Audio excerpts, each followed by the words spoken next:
Phone ಹಚ್ಚಿದ್ರೇನ್ರಿ?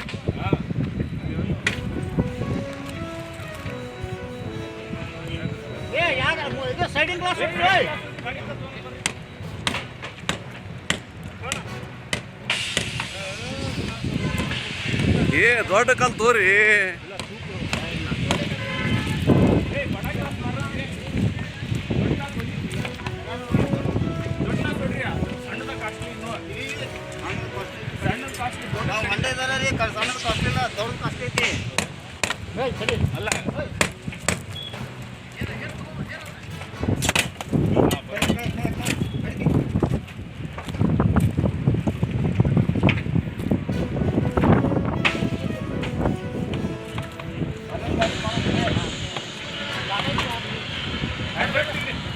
Hand work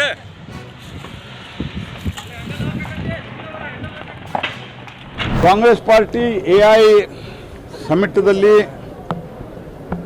ಮಾಡಿದಂಥ ಗಲಾಟೆ ಇದು ದೇಶ ತಲೆ ತಗ್ಗಿಸುವ ರೀತಿಯಲ್ಲಿ ಒಂದು ಪ್ರಮುಖ ವಿರೋಧ ಪಕ್ಷ ರಾಹುಲ್ ಗಾಂಧಿಯವರ ಮಾರ್ಗದರ್ಶನದಲ್ಲಿ ಅವರು ಈ ರೀತಿ ಗುಂಡಾವರ್ತನೆಯನ್ನು ಮಾಡಿದ್ದಾರೆ.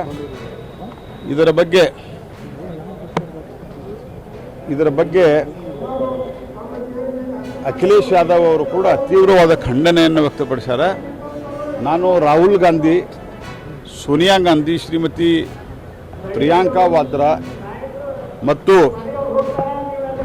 ಮಲ್ಲಿಕಾರ್ಜುನ ಖರ್ಗೆ ಅವರು ನಮ್ಮ ರಾಜ್ಯದವರೇ, ಇವರು ಎಲ್ಲರೂ ಕ್ಷಮೆಯನ್ನು ಕೋರಬೇಕು.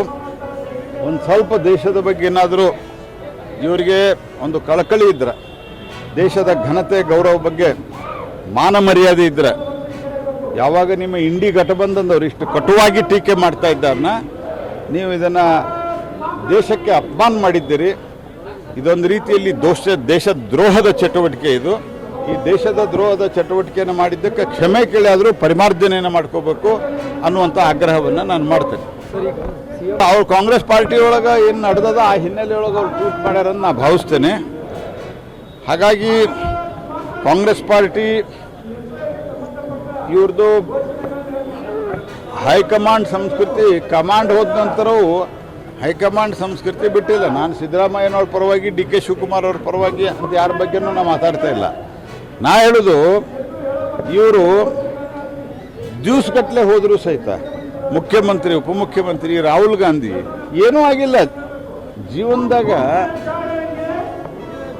ಆ ಅಮೇಥಿಯಿಂದ ಸಹಿತ ಸೋತರಲ್ಲೇ, ಆ ಅಮೇಥಿಯಿಂದ ಸೋತು ಕೇರಳಕ್ಕೆ ಬಂದು MP ಆದ್ರೆ, ಅಂದ್ರೆ ಸ್ವಂತ ಬಲದ ಮೇಲೆ ಮೊನ್ನೇನು SP ಜೊತೆ ಅಲಯನ್ಸ್ ಆಗಿದ್ದಲ್ಲ, ಮತ್ತೆ ಅಮೇಥಿ ಸೋಲ್ತಿದ್ರು. ಎಲ್ಲಿ ಮುಸಲ್ಮಾನರು ಓಟ್ ಜಾಸ್ತಿ ಅವ ಅಲ್ಲಿ ಅವ್ರಿಗೆ ದಾರಿ ತಪ್ಪಿಸಿ ಅವ್ರು ಓಟ್ ತಗೊಳ್ಳುವಂಥ ಕೆಲಸ ಕಾಂಗ್ರೆಸ್ ಮಾಡ್ತಾ ಇದೆ. ಅಲ್ಲಿಂದ ಆರಿಸಿ ಬರಲಿಕ್ಕೆ ಅಲ್ಲಿ ಹೋಗ್ತಾರೆ. ಆದರೆ ಇಲ್ಲಿ ಆಯ್ಕೆ ಆದಂಥ ಒಂದು ಸರ್ಕಾರದ ಮುಖ್ಯಮಂತ್ರಿ, ಉಪಮುಖ್ಯಮಂತ್ರಿಗೆ ಒಂದು ಸರಿಯಾದ ಅಪಾಯಿಂಟ್ಮೆಂಟ್ ಕೊಡೋದಿಲ್ಲ, ಕೂತು ಮಾತಾಡಿಸೋದಿಲ್ಲ ಅಂತಂದ್ರೆ ಎಂಥ ಅಹಂಕಾರ ಈ ಒಂದು ಪರಿವಾರದಾಗ, ನಕಲಿ ಗಾಂಧಿ ಪರಿವಾರದಾಗ ಅನ್ನೋದು ಅರ್ಥ ಮಾಡ್ಕೋಬೇಕು.